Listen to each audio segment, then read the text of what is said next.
ಕಲ್ಪನೆ ಮಾಡಿಕೊಳ್ಳಿ, ಭಾರತದ ಪ್ರತಿ ಮನೆಯಲ್ಲೂ ಇರುವ ಆ ಹಳದಿ ಲೋಹ, ನಮ್ಮ ಸಂಪ್ರದಾಯದ ಅವಿಭಾಜ್ಯ ಅಂಗವಾಗಿರುವ ಆ ಚಿನ್ನವೇ ಈಗ ದೇಶದ ಆರ್ಥಿಕತೆಗೆ ಅತಿದೊಡ್ಡ ವಿಲನ್ ಆಗಿ ಬದಲಾಗ್ತಾ ಇದೆಯಾ? ಹೌದು ಸ್ನೇಹಿತರೆ, ಇಡೀ ದೇಶವೇ ಬೆಚ್ಚಿ ಬೀಳುವಂತಹ ಸುದ್ದಿಯೊಂದು ಈಗ ಹೊರಬಿದ್ದಿದೆ. ಪ್ರಧಾನಿ ನರೇಂದ್ರ ಮೋದಿ ಅವರು ನೇರವಾಗಿ ಜನರಿಗೆ ಒಂದು ಮನವಿ ಮಾಡಿದ್ದಾರೆ. ಬರೋಬ್ಬರಿ 1 ವರ್ಷದವರೆಗೆ ಚಿನ್ನ ಖರೀದಿಸಬೇಡಿ. ಯಾಕೆ ಹೀಗಂದ್ರು ಮೋದಿ? ಒಂದು ಕಡೆ ಪಶ್ಚಿಮ ಏಷ್ಯಾದಲ್ಲಿ ಯುದ್ಧದ ಕಾರ್ಮೋಡ, ಇನ್ನೊಂದು ಕಡೆ ದೇಶದೊಳಗೆ ಚಿನ್ನದ ಆಮದು ಪಾತಾಳ ಕುಸಿದಿದೆ. ಭಾರತದ ಇತಿಹಾಸದಲ್ಲೇ ಕಾಣದಂತಹ ಗೋಲ್ಡನ್ ಸ್ಕ್ವೀಸ್ ಈಗ ಶುರುವಾಗಿದೆ. ಭಾರತ ಅಂದ್ರೇನೆ ಹಾಗೆ. ಇಲ್ಲಿ ಚಿನ್ನ ಅಂದ್ರೆ ಬರೀ ಹೂಡಿಕೆಯಲ್ಲ, ಅದು ಒಂದು ಎಮೋಷನ್. ಮದುವೆ ಇರಲಿ, ಹಬ್ಬ ಇರಲಿ, ಚಿನ್ನ ಇಲ್ಲದಿದ್ದರೆ ನಮಗೆ ಸಮಾಧಾನವೇ ಇಲ್ಲ. ಆದರೆ ಈಗ ಪರಿಸ್ಥಿತಿ ಬದಲಾಗಿದೆ. ಪ್ರಧಾನಿ ಮೋದಿ ಅವರು ಹೈದರಾಬಾದ್ನ ರ್ಯಾಲಿಯಲ್ಲಿ ಮಾಡಿದ ಆ ಒಂದು ಭಾಷಣ ಈಗ ಇಡೀ ದೇಶದ ಆರ್ಥಿಕ ವಲಯದಲ್ಲಿ ಸುನಾಮಿ ಎಬ್ಬಿಸಿದೆ. ನಮ್ಮ ದೇಶದ ಡಾಲರ್ ರಿಸರ್ವ್ ಖಾಲಿ ಆಗ್ತಿದ್ಯಾ? ನಮ್ಮ ಅರ್ಥ ವ್ಯವಸ್ಥೆಗೆ ಚಿನ್ನದ ಉರುಳು ಬೀಳ್ತಿದ್ಯಾ? ಈ ಚಿನ್ನದ ಬಿಕ್ಕಟ್ಟಿನ ಹಿಂದಿರುವ ಅಸಲಿ ಮಾಸ್ಟರ್ ಪ್ಲಾನ್ ಏನು?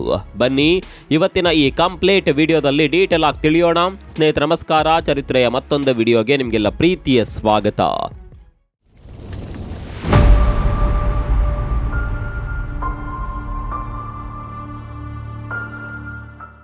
ಸ್ನೇಹಿತರೆ, ಮೊದಲು ನಾವು ಇದರ ಹಿನ್ನೆಲೆಯನ್ನ ಅರ್ಥ ಮಾಡ್ಕೊಳ್ಬೇಕು.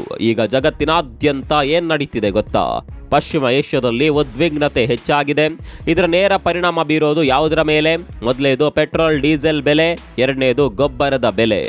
ಭಾರತ ತನ್ನ ತೈಲದ ಅಗತ್ಯತೆಯ 85% ಭಾಗವನ್ನ ವಿದೇಶಗಳಿಂದಲೇ ಆಮದು ಮಾಡಿಕೊಳ್ಳುತ್ತೆ.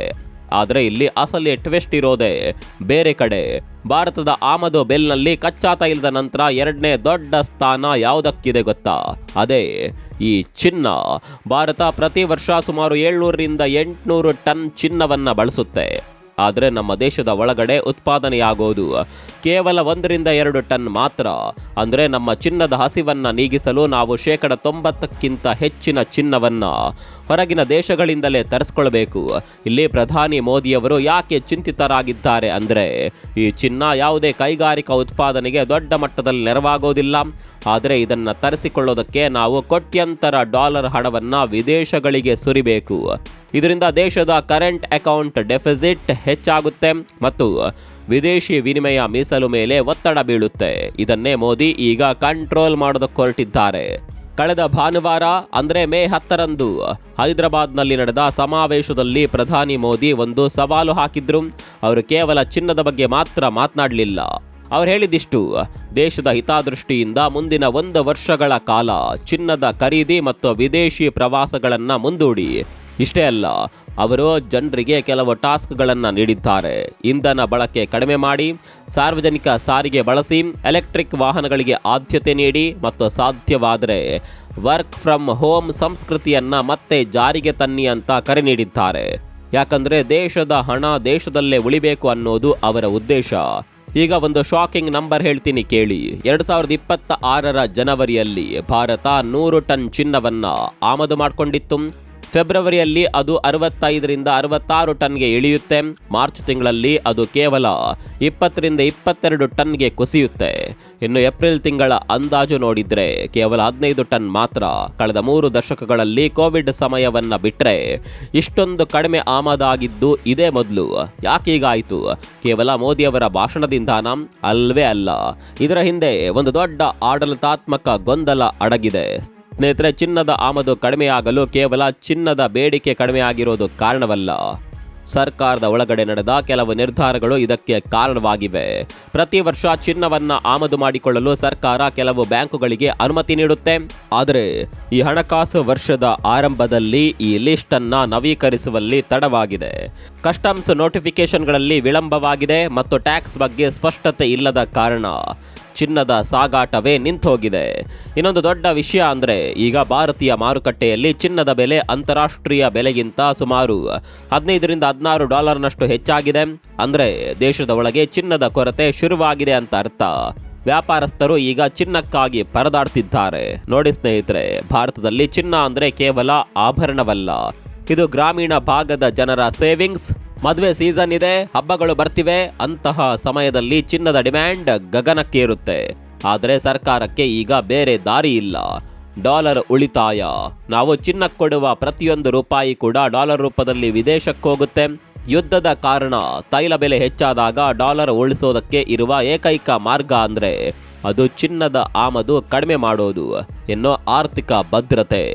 ನಮ್ಮ ಕರೆಂಟ್ ಅಕೌಂಟ್ ಡೆಫಿಸಿಟ್ ಹೆಚ್ಚಾದರೆ ನಮ್ಮ ದೇಶದ ರೂಪಾಯಿ ಮೌಲ್ಯ ಕುಸಿಯುತ್ತೆ. ಸ್ವಾವಲಂಬನೆ. ಪ್ರಧಾನಿ ಅವರು ಜನರ ಹತ್ರ ಡೊಮೆಸ್ಟಿಕ್ ಪ್ರಾಡಕ್ಟ್ ಬಳಸಿ ಅಂತ ಕೇಳ್ಕೊಳ್ತಿದ್ದಾರೆ. ಆದರೆ ಇದರಿಂದ ಯಾರಿಗ್ ನಷ್ಟ?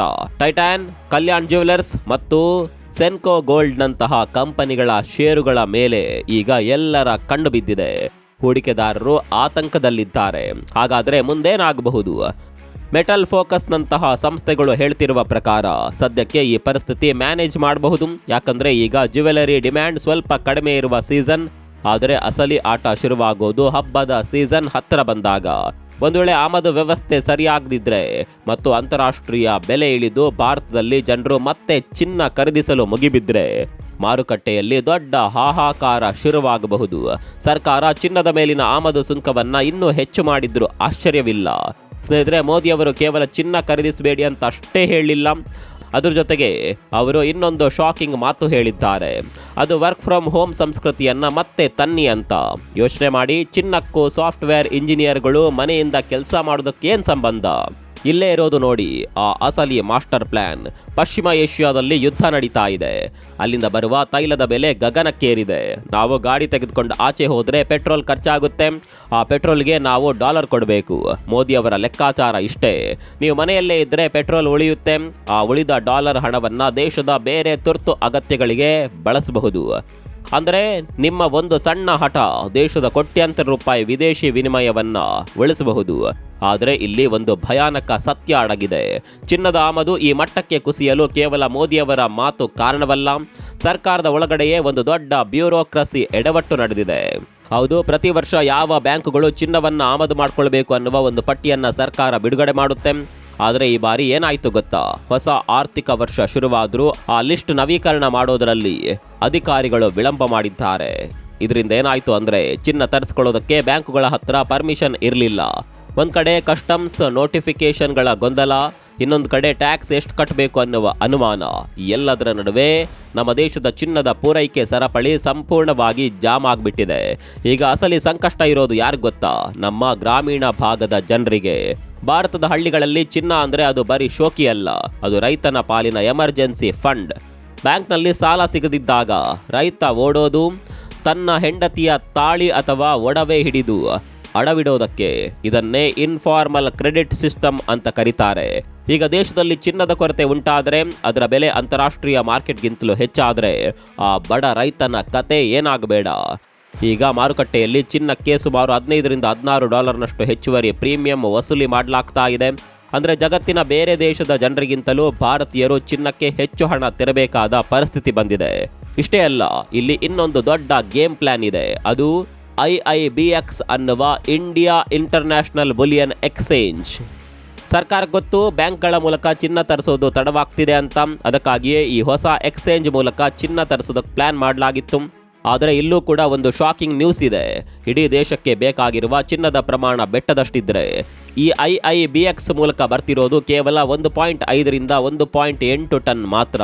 ಅಂದರೆ ಆನೆ ಹೊಟ್ಟೆಗೆ ಅರೆ ಕಾಸಿನ ಮಜ್ಜಿಗೆ ತರ ಆಯ್ತು ಇದು.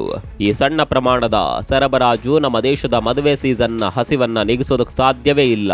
ನೋಡಿ, ಯುದ್ಧದ ಪ್ರಭಾವ ಬರೀ ಪೆಟ್ರೋಲ್ ಮೇಲೆ ಆಗಲ್ಲ, ಅದು ನಮ್ಮ ಊಟದ ತಟ್ಟೆಯ ಮೇಲೂ ಆಗುತ್ತೆ. ಯಾಕಂದ್ರೆ ಯುದ್ಧದಿಂದ ಗೊಬ್ಬರದ ಬೆಲೆ ಕೂಡ ಹೆಚ್ಚಾಗಿದೆ. ಭಾರತಕ್ಕೆ ಆಹಾರ ಭದ್ರತೆ ಮುಖ್ಯವೋ ಅಥವಾ ಚಿನ್ನ ಮುಖ್ಯವೋ ಅಂತ ಬಂದಾಗ ಸರ್ಕಾರಕ್ಕೆ ಆಹಾರವೇ ಮುಖ್ಯವಾಗುತ್ತೆ. ಒಟ್ಟು ಆಮದಿನ ಪಟ್ಟಿಯಲ್ಲಿ ಚಿನ್ನಕ್ಕೆ 9% ಪಾಲಿದೆ. ಇದು ಕೇವಲ ಒಂದು ನಂಬರ್ ಅಲ್ಲ, ಇದು ದೇಶದ ಆರ್ಥಿಕತೆಯ ಉಸಿರು ಕಟ್ಟಿಸಬಲ್ಲ ಅಂಕಿ ಸಂಖ್ಯೆ. ಹಾಗಾಗಿಯೇ ಮೋದಿ ಅವರು ಫಾರಿನ್ ಟ್ರಿಪ್ ಹೋಗೋದನ್ನ ಕೂಡ ಕ್ಯಾನ್ಸಲ್ ಮಾಡಿ ಅಂದಿದ್ದಾರೆ. ನೀವು ಹೊರದೇಶಕ್ಕೆ ಹೋಗಿ ಅಲ್ಲಿ ಖರ್ಚು ಮಾಡುವ ಪ್ರತಿ ಡಾಲರ್ ಕೂಡ ದೇಶದ ಖಜಾನೆಯಿಂದ ಹೋಗೋದು. ಈಗ ಷೇರು ಮಾರುಕಟ್ಟೆಯ ಕಡೆಗೆ ಒಮ್ಮೆ ಕಣ್ಣಾಯಿಸಿ. ಟೈಟಾನ್, ಕಲ್ಯಾಣ್ ಜ್ಯುವೆಲರ್ಸ್, ಸೆನ್ಕೋ ಗೋಲ್ಡ್ ನಂತಹ ದೊಡ್ಡ ದೊಡ್ಡ ಕಂಪನಿಗಳ ಕಚೇರಿಯಲ್ಲಿ ಈಗ ನಡುಕ ಶುರುವಾಗಿದೆ. ಮೋದಿ ಅವರ ಈ ಒಂದೇ ಒಂದು ಕರೆ ಆ ಕಂಪನಿಗಳ ಲಾಭದ ಮೇಲೆ ಯಾವ ರೀತಿ ಹೊಡೆತ ನೀಡಬಹುದು ಅನ್ನುವ ಭಯ ಹೂಡಿಕೆದಾರರಲ್ಲಿ ಕಾಡ್ತಿದೆ. ಬಂಗಾರದ ಒಡವೆ ಮಾಡಿಸೋದಕ್ಕೆ ಜನ ಬರೋದನ್ನ ನಿಲ್ಲಿಸಿದ್ರೆ ಈ ದೊಡ್ಡ ಕಂಪನಿಗಳ ಕತೆ ಏನಾಗುತ್ತೆ? ಇದು ಬರೀ ಒಂದು ಮಾರುಕಟ್ಟೆಯ ಪ್ರಶ್ನೆಯಲ್ಲ, ಲಕ್ಷಾಂತರ ಜನರ ಉದ್ಯೋಗದ ಪ್ರಶ್ನೆ ಕೂಡ ಹೌದು. ಆದರೆ ಇಲ್ಲಿ ನಾವು ಗಮನಿಸಬೇಕಾದ ಇನ್ನೊಂದು ಟ್ವಿಸ್ಟ್ ಇದೆ. ಮೋದಿ ಅವರು ಇದನ್ನ ಈಗಲೇ ಯಾಕೆ ಹೇಳಿದ್ರು? ಯಾಕಂದ್ರೆ ಈಗ ಜ್ಯುವೆಲರಿ ಮಾರುಕಟ್ಟೆಯಲ್ಲಿ ಡಿಮ್ಯಾಂಡ್ ಸ್ವಲ್ಪ ಕಡಿಮೆ ಇರುವ ಸಮಯ, ಹಬ್ಬಗಳು ಬರಲು ಇನ್ನೂ ಸಮಯ ಇದೆ. ಈ ಗ್ಯಾಪ್ನಲ್ಲೇ ಜನರ ಮನಸ್ಥಿತಿಯನ್ನ ಬದಲಾಯಿಸುವುದು ಸರ್ಕಾರದ ಉದ್ದೇಶ. ಒಂದು ವೇಳೆ ಈ ಸೀಸನ್ನಲ್ಲೂ ಜನ ಚಿನ್ನ ಖರೀದಿಸುವುದನ್ನ ನಿಲ್ಲಿಸದಿದ್ರೆ ಮುಂದೆ ಹಬ್ಬದ ಸೀಸನ್ ಬಂದಾಗ ಚಿನ್ನದ ಬೆಲೆ ರಾಕೆಟ್ ವೇಗದಲ್ಲಿ ಏರೋದನ್ನ ತಡೆಯೋದಕ್ಕೆ ಯಾರಿಂದಲೂ ಸಾಧ್ಯವಿಲ್ಲ. ಅವತ್ತು ಪೂರೈಕೆ ಇರೋದಿಲ್ಲ, ಆದರೆ ಬೇಡಿಕೆ ಮಾತ್ರ ಬೆಟ್ಟದಷ್ಟಿರುತ್ತೆ. ಅಂತಹ ಪರಿಸ್ಥಿತಿ ಬಂದರೆ ದೇಶದ ಆರ್ಥಿಕತೆಗೆ ಅಗ್ನಿ ಪರೀಕ್ಷೆ ಎದುರಾಗುತ್ತೆ. ಸ್ನೇಹಿತರೆ, ಕೊನೆಯದಾಗಿ ಒಂದು ಮಾತು, ಬಂಗಾರ ನಮಗೆ ಮುತ್ತಾತನ ಕಾಲದಿಂದಲೂ ಬಂದಿರುವ ಒಂದು ಭದ್ರತೆ. ಆದರೆ ಇವತ್ತು ಆ ಬಂಗಾರವೇ ದೇಶಕ್ಕೆ ಹೊರೆಯಾಗ್ತಿದೆ ಅಂದರೆ ನಾವು ಯೋಚನೆ ಮಾಡಲೇಬೇಕು. ಮೋದಿಯವರ ಈ ಕರೆ ಕೇವಲ ರಾಜಕೀಯ ಭಾಷಣವಲ್ಲ, ಅದು ಒಂದು ಆರ್ಥಿಕ ಶಸ್ತ್ರಚಿಕಿತ್ಸೆ. ಈ ಒಂದು ವರ್ಷ ನಾವು ಸಂಯಮದಿಂದ ಇದ್ರೆ ಮಾತ್ರ ಮುಂದೆ ನಮ್ಮ ರೂಪಾಯಿ ಜಾಗತಿಕ ಮಾರುಕಟ್ಟೆಯಲ್ಲಿ ಗಟ್ಟಿಯಾಗಿ ನಿಲ್ಲೋದಕ್ಕೆ ಸಾಧ್ಯ. ಹಾಗಾದರೆ ನೀವೇನು ಮಾಡ್ತೀರಾ? ದೇಶದ ಹಿತದೃಷ್ಟಿಯಿಂದ ನಿಮ್ಮ ಮದುವೆಯೋ ಅಥವಾ ಮನೆಯ ಫಂಕ್ಷನ್ನ ಚಿನ್ನದ ಖರೀದಿಯನ್ನು ಮುಂದಿಡ್ತೀರಾ, ಅಥವಾ ನನ್ನ ಹಣ ನನ್ನ ಇಷ್ಟ ಅಂತ ಚಿನ್ನಕ್ಕೆ ಹಣ ಸುರಿತೀರಾ? ನೆನಪಿಡಿ, ನೀವು ಖರೀದಿಸುವ ಪ್ರತಿ ಗ್ರಾಮ್ ಚಿನ್ನದ ಹಿಂದೆ ದೇಶದ ಆರ್ಥಿಕತೆಯ ಒಂದು ಹನಿ ರಕ್ತ ಅಡಗಿದೆ. ನಿಮ್ಮ ನಿರ್ಧಾರವೇ ದೇಶದ ಭವಿಷ್ಯ. ಕೊನೆಯದಾಗಿ ಹೇಳಬೇಕಂದ್ರೆ, ಪ್ರಧಾನಿ ಮೋದಿಯವರ ಈ ಕರೆ ಕೇವಲ ಒಂದು ಆರ್ಥಿಕ ಸಲಹೆ ಅಲ್ಲ, ಅದೊಂದು ಎಚ್ಚರಿಕೆ. ಜಗತ್ತು ಒಂದು ದೊಡ್ಡ ಯುದ್ಧದ ಅಂಚಿನಲ್ಲಿ ನಿಂತಿರುವಾಗ ಭಾರತ ತನ್ನನ್ನು ತಾನು ರಕ್ಷಿಸಿಕೊಳ್ಳೋದಕ್ಕೆ ಇಂತಹ ಕಠಿಣ ನಿರ್ಧಾರಗಳನ್ನು ತೆಗೆದುಕೊಳ್ಳಲೇಬೇಕಾಗಿದೆ. ಚಿನ್ನ ನಮಗೆ ಬೇಕು ನಿಜ, ಆದರೆ ದೇಶದ ಆರ್ಥಿಕತೆಯೇ ಕುಸಿದು ಬಿದ್ದರೆ ಆ ಚಿನ್ನಕ್ಕೆ ಬೆಲೆ ಎಲ್ಲಿದೆ? ನಾವು ದೇಶ ಪ್ರೇಮವನ್ನು ಕೇವಲ ಗಡಿಯಲ್ಲಿ ತೋರಿಸೋದಲ್ಲ, ನಮ್ಮ ಆರ್ಥಿಕ ನಿರ್ಧಾರಗಳಲ್ಲೂ ತೋರಿಸಬೇಕಿದೆ. ಮೋದಿಯವರ ಈ ಮನವಿಗೆ ನೀವು ಸ್ಪಂದಿಸ್ತೀರಾ? ಒಂದು ವರ್ಷ ಚಿನ್ನ ಖರೀದಿಸದೇ ಇರಲು ನಿಮ್ಮಿಂದ ಸಾಧ್ಯವೇ? ಯೋಚನೆ ಮಾಡಿ. ಸ್ನೇಹಿತರೆ, ಇವತ್ತಿನ ಈ ವಿಶೇಷ ವರದಿ ನಿಮಗೆ ಇಷ್ಟವಾಗಿದ್ದರೆ ಕೂಡಲೇ ಲೈಕ್ ಮಾಡಿ. ಮೋದಿಯವರ ಈ ನಿರ್ಧಾರದ ಬಗ್ಗೆ ನಿಮ್ಮ ಅಭಿಪ್ರಾಯವೇನು ಅನ್ನೋದನ್ನ ಕಾಮೆಂಟ್ ಬಾಕ್ಸ್ನಲ್ಲಿ ತಿಳಿಸಿ. ನಮ್ಮ ಚಾನಲ್ಗೆ ಇನ್ನೂ ಕೂಡ ಸಬ್ಸ್ಕ್ರೈಬ್ ಆಗಿಲ್ಲ ಅಂದರೆ ಈಗಲೇ ಸಬ್ಸ್ಕ್ರೈಬ್ ಆಗಿ ಮತ್ತು ಬೆಲ್ ಐಕಾನ್ ಒತ್ತಿ. ಮುಂದಿನ ವಿಡಿಯೋದಲ್ಲಿ ಸಿಗೋಣ. ಅಲ್ಲಿವರೆಗೂ ನಮಸ್ಕಾರ.